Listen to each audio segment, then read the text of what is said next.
रोजच्या जेवणाला बोर झालं आणि काहीतरी चटपटीत खायचं मन करते. चला तर बघूया वेज हक्का नूडल्सची रेसिपी. अगदी कोणीही रेसिपी ट्राय करू शकतं. खूप सोपी आहे आणि खूप लवकर होते. सगळ्यात आधी आपल्याला पाणी उकळत ठेवायचं आहे.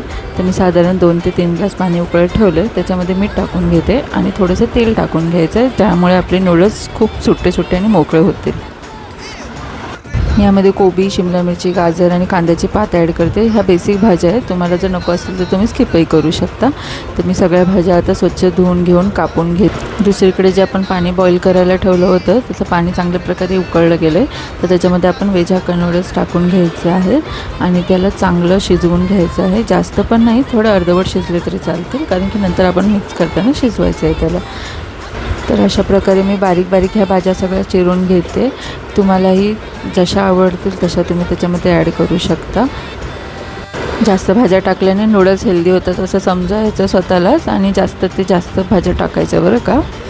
भाज्या बारीक बारीक कट करून घ्यायच्या आहेत आणि त्याच्यासाठी तुम्हाला क्लासेस हवे असतील तर नाही, क्लासेसची काही गरज नाही. रोज फक्त कट करत राहा, प्रॅक्टिसमधून जमून जातील.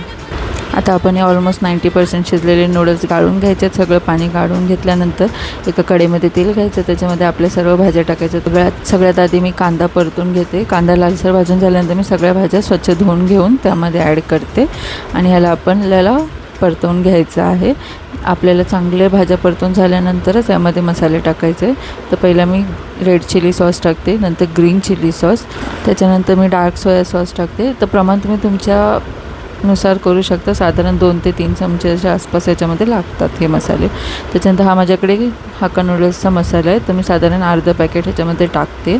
तर चांगलं ह्याला परतून घेतल्यानंतर ह्याच्यामध्ये आपल्याला नूडल्स मिक्स करायचे आहेत. आता हे परतता येत नाहीत भरपूर जणांना, त्यासाठी छोटीशी ट्रिक आहे की तुम्ही एक काटाचा चमचा घ्यायचा आहे आणि एका साईडने त्याने परतून घ्यायचं आहे. हे सर्व मीडियम टू हाय फ्लेमवरतीच करायचं आहे आपल्याला.